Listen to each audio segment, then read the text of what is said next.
For thousands of years, humanity has looked to the stars and wondered, are we alone? One of the earliest recorded examples in written literature exploring alien life was penned way back in 200 AD. Lucian of Samosata, a writer of satire in eastern Turkey, wrote a fictionalized story about a journey to the moon and the discovery of life flourishing on the lunar body. My guest today, who walks this earth more than 1,800 years after that story was written, aims to make what we call science fiction and turn it into science fact. But there are more planets like this in the visible universe than there are grains of sand in all the beaches on Earth. Professor Avi Loeb, who serves as the Frank B. Baird Jr. Professor of Science at Harvard University, has authored nearly 700 research articles and 5 books. He explores some of life's most amazing questions that many scientists fear to touch, and he is here to speak about his new endeavor called the Galileo Project. According to the press release sent out just today, the goal of the Galileo Project is to bring the search for extraterrestrial technological signatures from accidental or anecdotal observation and legends to the mainstream of transparent, validated, and systematic scientific research. From biosignatures to technosignatures and everything in between. Stay tuned. You're about to journey inside the Black Vault.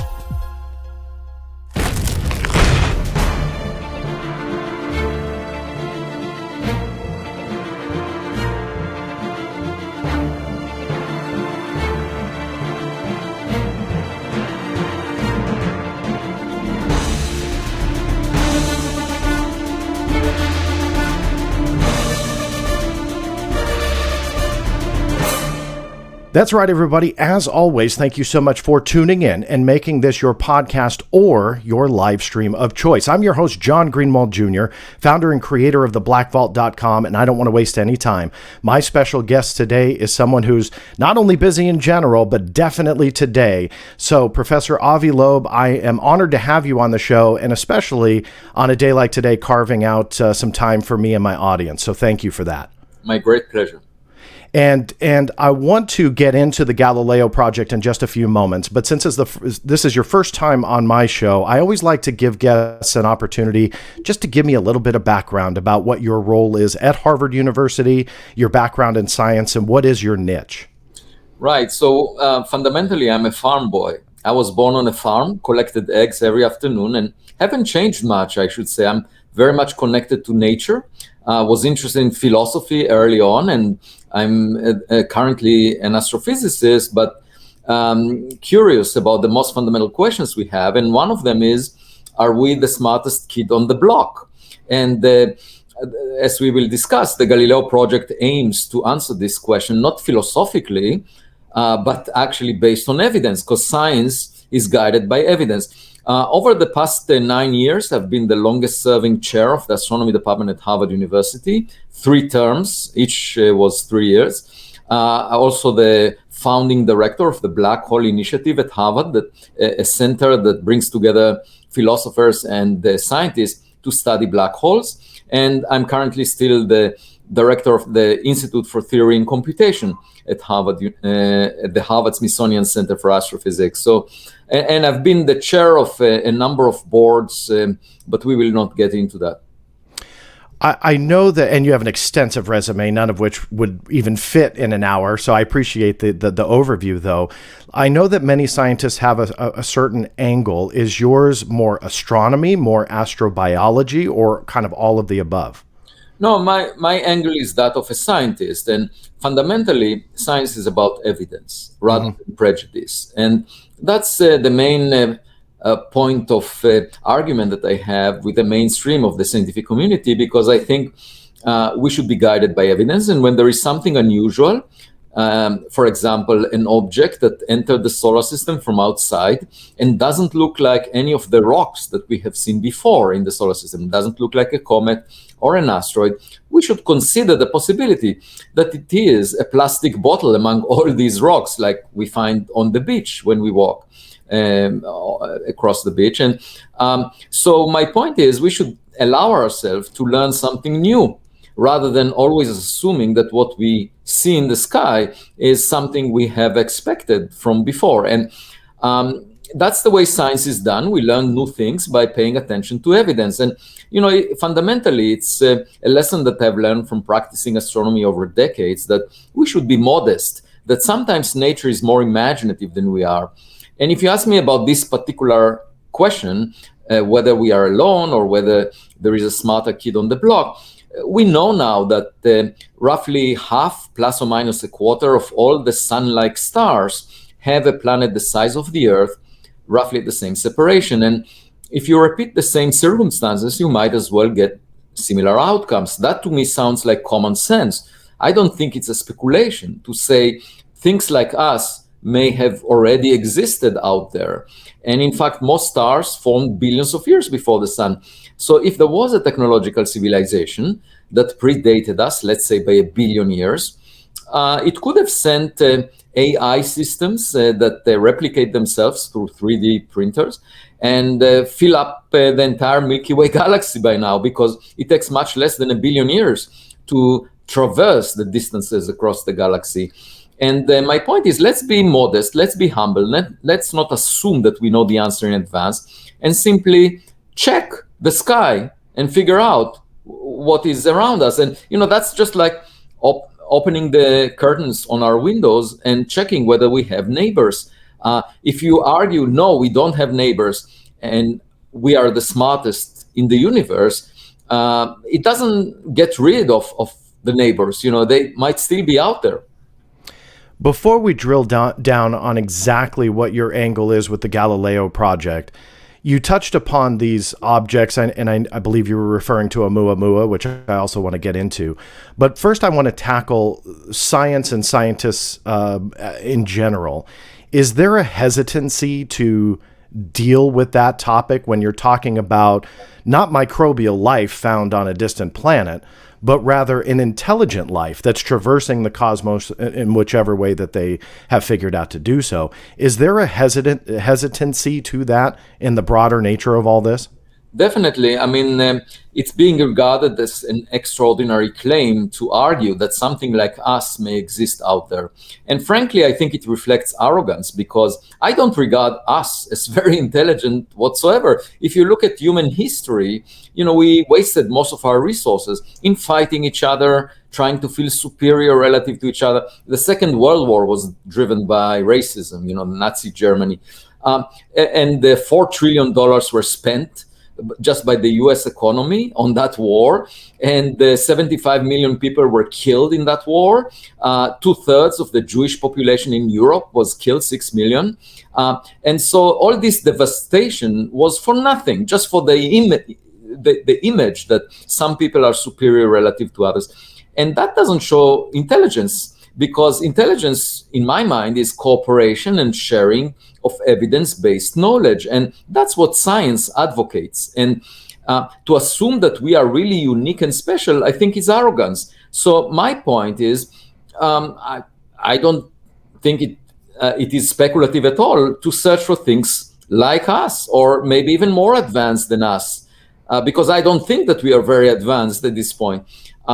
And so what's the problem about just collecting evidence, searching for that? My argument is extraordinary conservatism leads to extraordinary ignorance, as we know from the days of Galileo Galilei, when the philosophers refused to look through his telescope and argue that the sun moves around the Earth.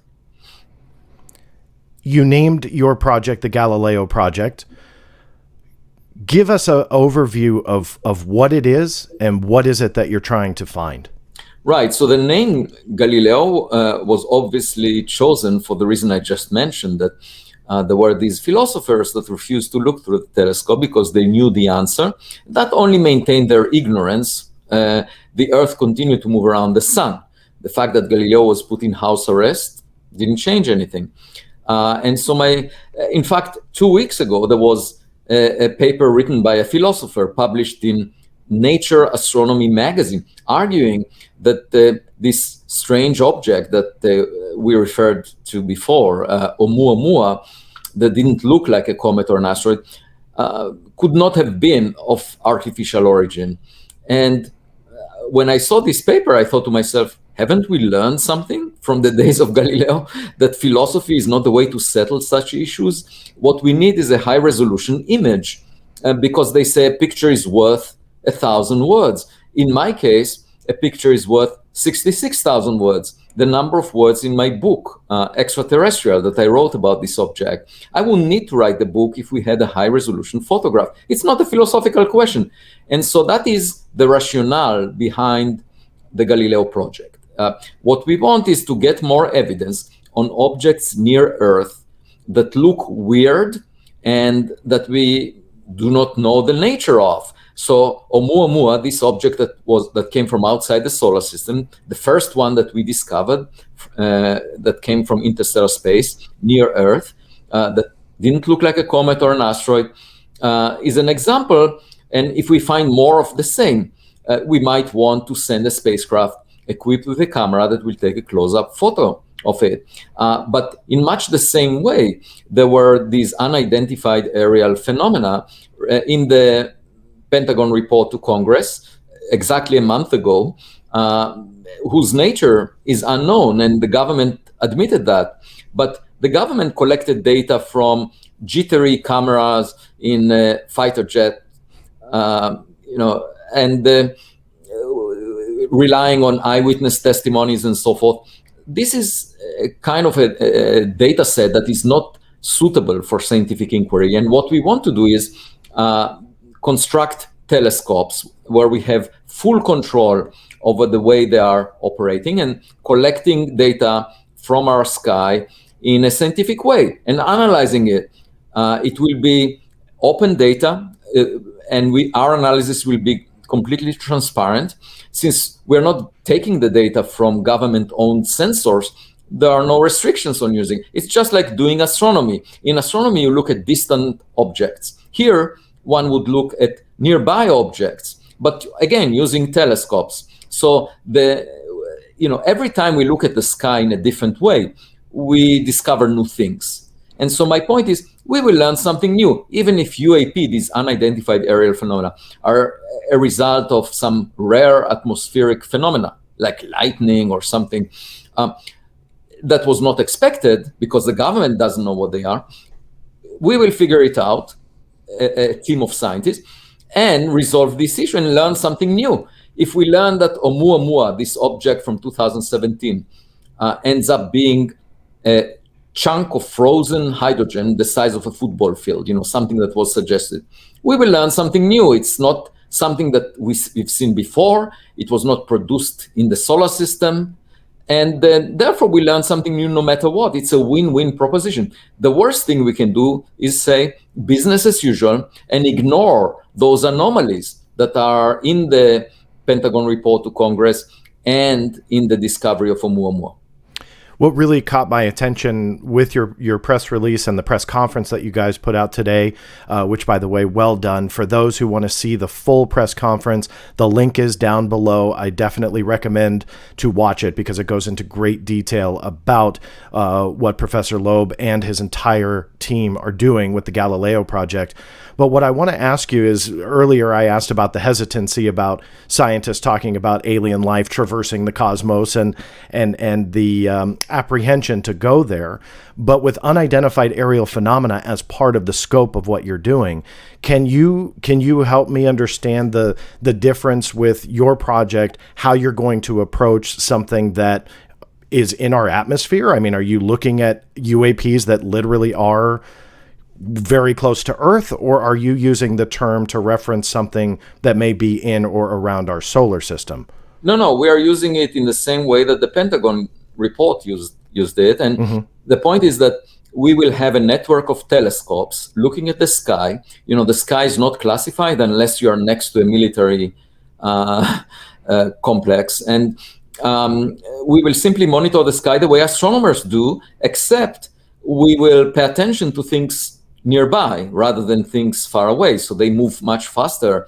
And usually, if a bird flies above a telescope that looks at distant sources, people ignore it. The astronomers just don't pay attention to it. But for us, it will be an object of interest. And of course, we will need a computer system equipped with artificial intelligence to figure out which objects we want to follow on and monitor and study. And the idea is to develop many such systems depending on the funding. So I should say the foundation for this project was that 2 weeks ago, several individuals came to me after reading my book and listening to some of the 1,000 interviews I had since the book was published 6 months ago. It's translated to 25 languages. It's very broadly read. And a few wealthy individuals approached me and said, here is some money that no strings attached you can use for the purpose of your research. And I was really grateful to those people. I didn't engage in any fundraising. So I now have $1.755 million from those people that I didn't have a few weeks ago. And I decided to establish this project by assembling a team of exceptional scientists that we have, and also a scientific advisory board of very distinguished scholars and that will advise us. And altogether, it's the first scientific project that is well-funded, that will collect data on these objects, unidentified objects in the atmosphere, as well as interstellar objects outside the atmosphere, like Oumuamua. And we'll analyze it with, of course, the hope that maybe one of them, by the way, we don't need more than one to originate from an extraterrestrial technological civilization, because that would already have a huge impact on humanity when we realize that there is something out there. And unidentified objects may be a mixed bag. Most of them might have mundane explanations, but it's not really about most of them. It's about the one that would appear really strange and that cannot be explained. I'm just curious, and I think I know the answer. You didn't name the donors, so I assume they're anonymous? No, they're not anonymous. You can find their names on the Philanthropic Advisory Board that is listed on our website.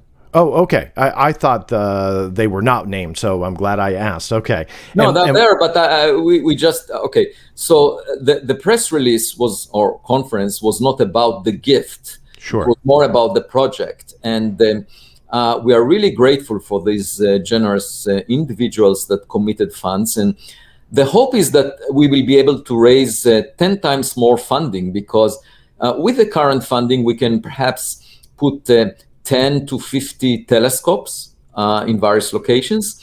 But if we had 10 times more money, then we could do a much more rigorous job in surveying a big chunk of Earth for any unusual objects.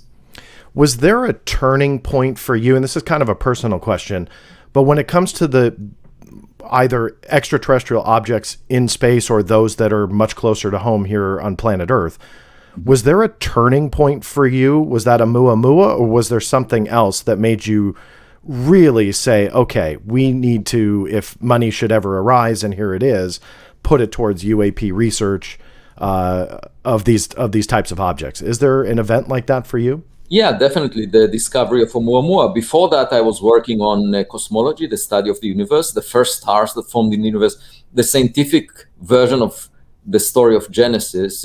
I pretty much pioneered this frontier and have 2 books on it. I started working on it when very few people were interested. I also worked on black holes, and I worked on the dark matter in the universe, gravitational waves. Topics that are part of the mainstream now, that early on were not necessarily part of the mainstream, and that taught me an important lesson, not to pay attention to how many likes I get on Twitter. That's not really relevant.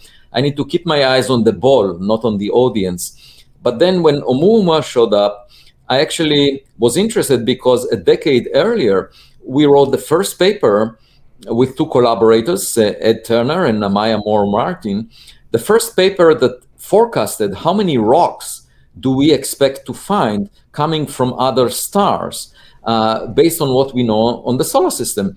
And we predicted that the telescope in Hawaii, Pan-STARRS, will not find any by a factor of 100 to 100 million. So it was really off the scale of it finding anything. And then it found Oumuamua. And that was surprising to me. And I monitored the data on it. At first, astronomers assumed that it must be a comet, but then it didn't show any cometary tail. There was no gas or dust around it. And then as it was tumbling, the amount of light that it reflected changed by a factor of 10, implying a very extreme shape, most likely flat, pancake-like. And then it showed an excess push away from the sun, most likely by reflecting sunlight, because the push declined inversely with distance squared, like you expect from reflecting sunlight. But that required a very thin object, which I argued nature doesn't produce. And in fact, in September 2020, there was another object found, given the name 2020 SO, and it ended up being a rocket booster that we launched in 1966. And it had thin walls, and it also exhibited an excess push away from the sun by reflecting sunlight, no cometary tail. So here you have it, an artificial object that we produced, behaving just like Oumuamua. Wow. And was not necessarily designed to be a light sail. So for that reason, I now think maybe Oumuamua was not designed to be a sail pushed by light. Perhaps it served another purpose. One possibility, maybe it was a receiver trying to collect data from probes that were distributed in the solar system a long time ago. But we don't know. We don't have enough data. And of course, it's still possible. Maybe it's a very unusual rock that we've never seen before, like some of my colleagues argue. My point is we should collect more data on future objects, get a photograph, and that will set the issue. Is that, with the money that you have, feasible to put cameras? I don't know the cost, so that's why I'm asking. Like, is there at this point a absolute goal of what you can do with the current funding, and then obviously what you could do with expansion? Yeah, so with the current funding, we can get 10 to 50 telescopes, roughly the size of 10 inches. You can buy these telescopes off the shelf. Just the other day, I was looking online. If you wanted to get a megapixel image of an object the size of a person at a distance of a mile, you can do that with a 1 meter telescope, a telescope that has a diameter of 1 meter. And I found it online, and you can click add to the bag, and it costs $500,000. So apparently there are people that are adding such a telescope to their bag for $500,000. I don't have such a bank account, but otherwise it wouldn't be offered to add it to your bag. But at first we will. So what I'm saying is, with such a telescope, you could resolve the size of the head of a pin on an object the size of a person. It's a megapixel image, and you could read off the label that whether it says made in country X on Earth or made on planet Y far away from Earth. You can tell the difference, and that's all you need.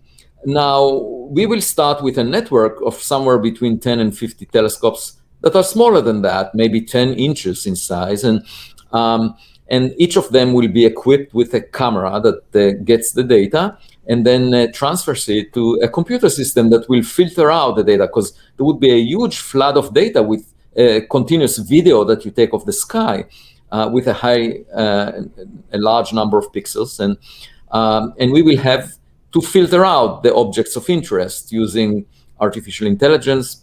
So the idea is to deploy a lot of these systems, telescope plus camera plus computer system, in different locations and monitor the sky. So with the $1.755 million we have, we can definitely have at least 10 of them.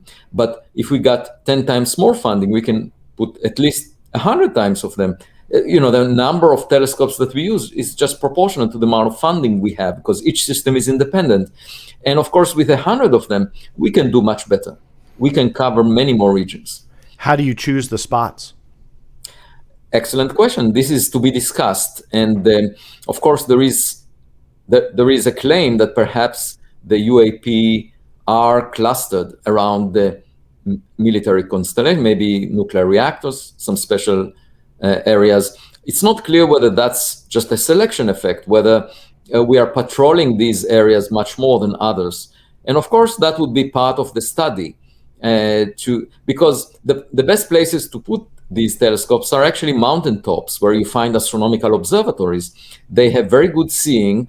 There is not much blurring by the turbulence in the atmosphere, and you can look a great distance towards the horizon in search for such unusual objects. So it would be very beneficial in terms of visibility to place such telescopes in astronomical observatories. But the question is, will the UAP be there, or maybe they prefer to be somewhere else?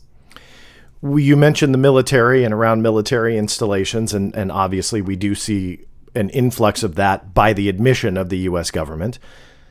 Is there any, or will there be any coordination with the military or the U.S. government, since you are putting in an effort to investigate what the government has said that they are investigating?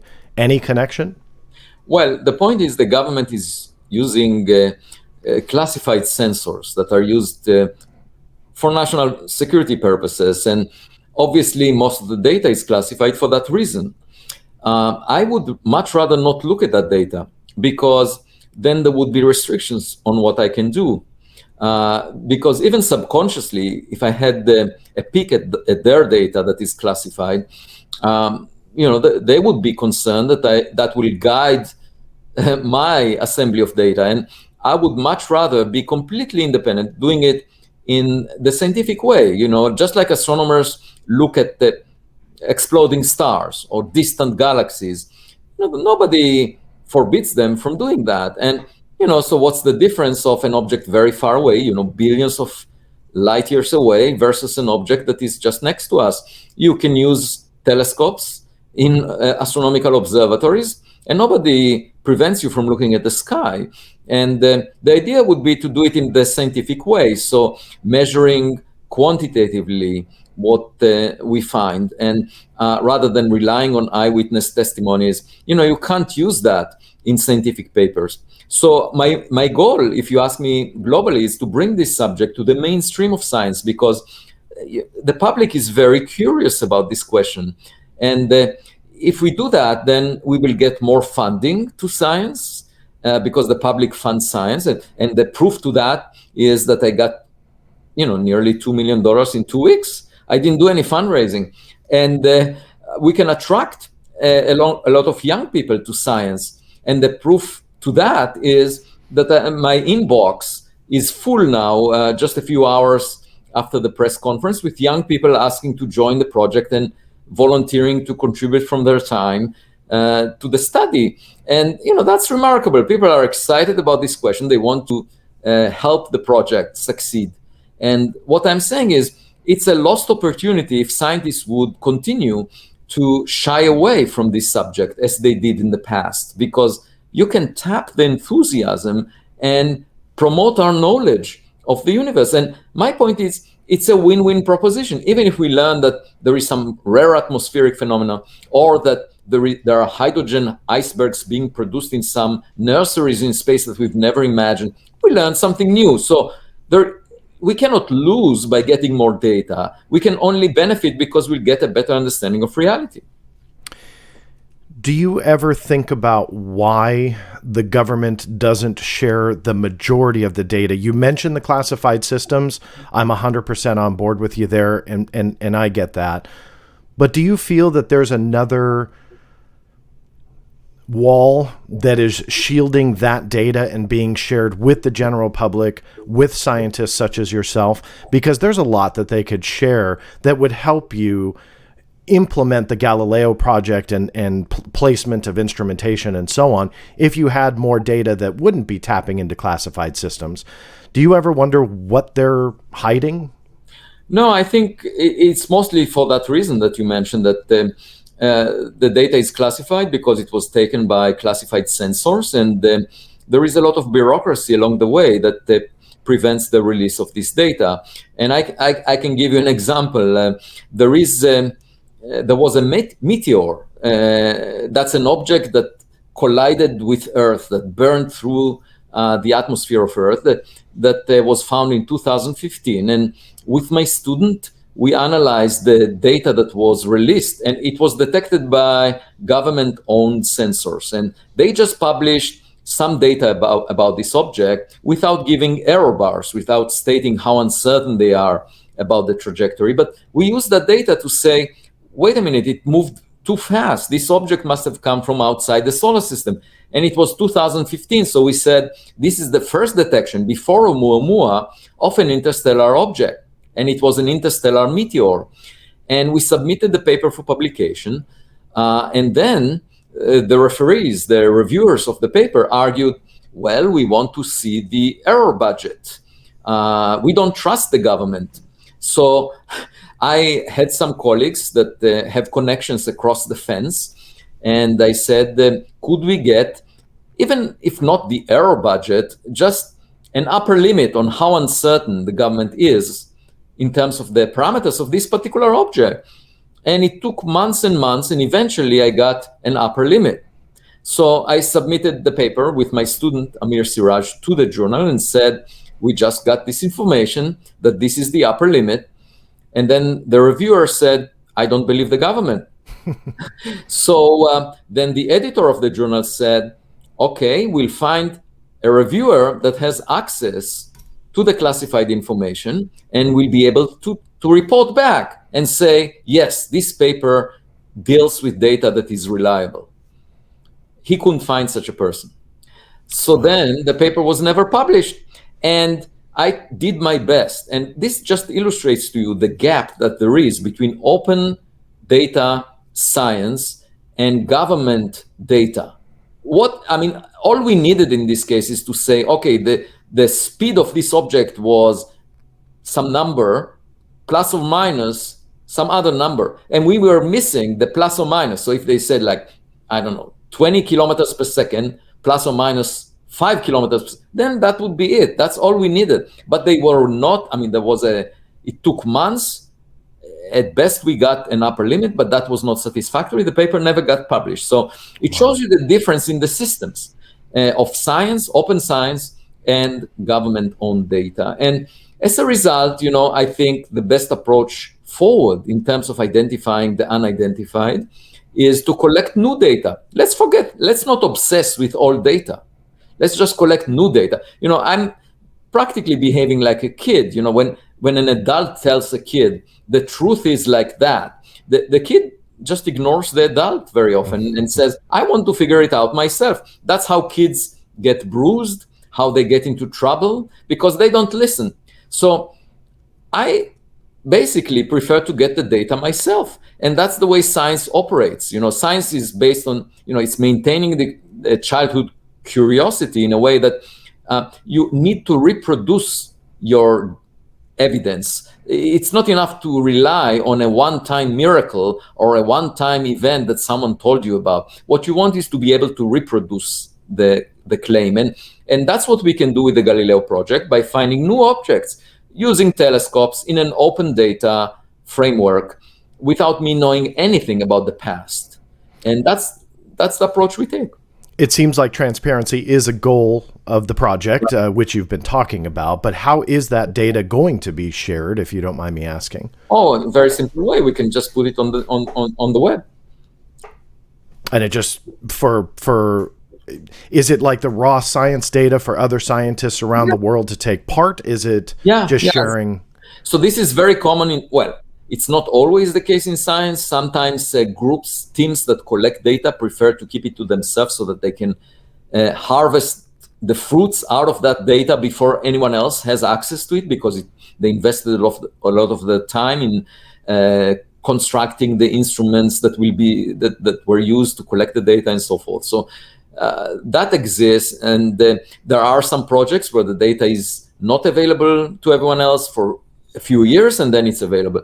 But the approach we will take is that the data will be available as soon as we have it, and as soon as it can be used by others. And I think that's the best approach, because other people may look at the same data and infer something different from it. And we want to allow that rather than filter the data that other people can see. In the last 6-7 minutes or so, I wanted to ask you, I'm hoping I could ask you about a little bit of speculation on when the Galileo Project, let's say you implement everything and you make that discovery and there's something really is out there that confirms what has been your aim now for many years. Have you speculated of what that would be? I mean, what is it, do you feel, that we would run into first? Well, as a physicist, a scientist, I'm actually a theorist, someone that tries to interpret data rather than someone that collects the data. These are called observers in astronomy.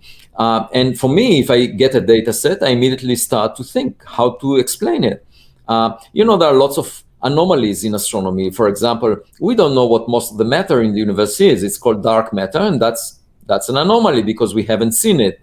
There are other anomalies. So whenever you see something unusual, immediately I start to have ideas in my mind that, in directions that could explain it. And that's what I will do in this case. And I will try to use what I know about physics to provide an interpretation and an explanation for the data. And of course, other people might use other ideas, but it's just like it's often done in science. So if there is a good interpretation or several competing interpretations, then you try to collect more data and rule out those that do not fit the new data. And it's just like a detective work. And in my book, Extraterrestrial, I refer to the work of Sherlock Holmes that basically said we need to put all possibilities on the table and rule them out one by one, and whatever remains must be the truth.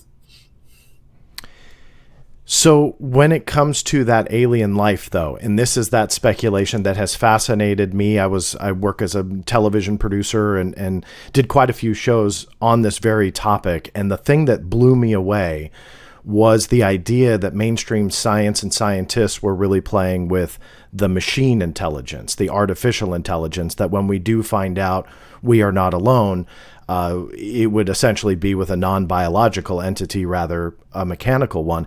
And when I first heard that, I fully admit, I laughed. Dr. Seth Shostak at SETI was the first one years and years and years ago who had brought that up when I was producing the show. Long story short, I was blown away because after actually researching it and doing numerous shows for History and Discovery on it, I mean, I'm convinced. Can I throw that idea to you? Is that what you lean towards? Do you think about that aspect of what type of intelligence you might find?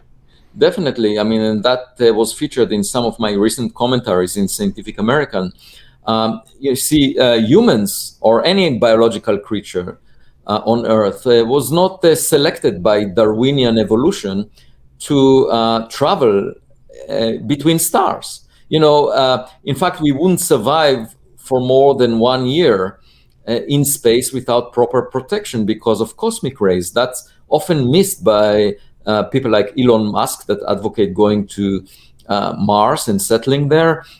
First, you need perhaps to dig caves for people to settle into because there is no protection. And if you put people on Mars for a year, a substantial fraction of their brain cells will get damaged by cosmic rays because Mars doesn't have an atmosphere, doesn't have magnetic field to protect those humans, first travelers.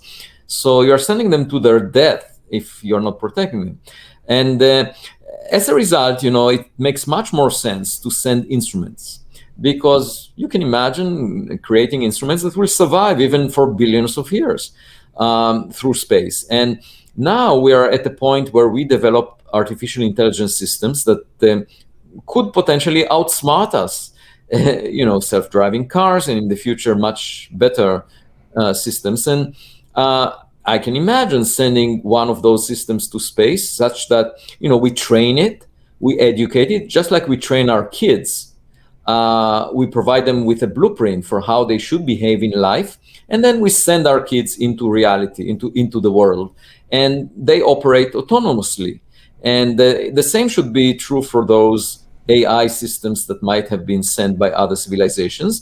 And of course, there is not enough time for them to get guidance once they're on their way, because the distance between stars are so huge. The nearest star to us is 4 light years away, and so it takes light 8 years for a round trip, and that's the nearest star. So if you are sent from a star across the galaxy, it takes tens of thousands of years. There is no way that the system would wait for guidance in order to decide what to do. And so if you have artificial intelligence, the system is sufficiently smart to make its own decisions based on its experience and based on the blueprint that it was prepared with. And the question is, of course, what guides it? I mean, what kind of information is it seeking? What is its objective? And to figure this out, if we ever encounter such a system, we'll need our own AI system. So it sort of resembles the situation where you find new content on the internet, but you cannot fully understand it, and then you ask your kids to interpret it for you because they are much more computer savvy. And we might need our own AI systems to interpret their AI systems. And if they outsmart our AI systems, they might win this Darwinian contest. And it's not clear that we would survive after contact. What's interesting is you have AI working with you on the Galileo Project to help and assist you on the way, and that in itself would lead into a fascinating second hour, which I would love to have you for. But hopefully, Professor, you'll come back. It was a pleasure. Let me ask you one last thing here in the last 60 seconds. Take as long as or as little as you want. I know you have a tight schedule today. Is humanity ready for such a discovery? No. I think most people prefer to stay in their comfort zone and basically believe that we are unique and special because that flatters our ego. And it reminds me of my daughters when they were young and they were at home. They tended to think that they're the smartest in the world.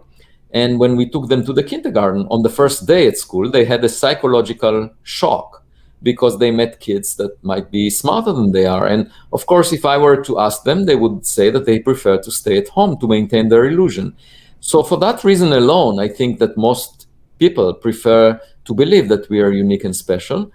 But it makes no sense to ignore reality because then you are not accommodating properly. And guess what? One day, a smart neighbor will knock on your door and it will be too late. Absolutely fascinating conversation. I know you have a packed day today. Thank you so incredibly much for taking the time. Obviously, I wish you the absolute best of luck with the Galileo projects, but I do hope that you come back and share your updates whenever time permits, because I know my audience absolutely loves this. I absolutely love it. And I'd love to dig into more of that AI/machine intelligence because I just love that. So thank you so much. And thank you, John. And if people are interested, they can follow my commentaries in Scientific American every week. And it's also on my webpage at Harvard University. Perfect. And a full breakdown of all the links and everything for Professor Avi Loeb is below in the show notes. So make sure you check that out, including the press conference. Thank you again, Professor. Really, really enjoyed it. And thank you all for listening and watching. This is John Greenwald Jr. signing off, and we'll see you next time.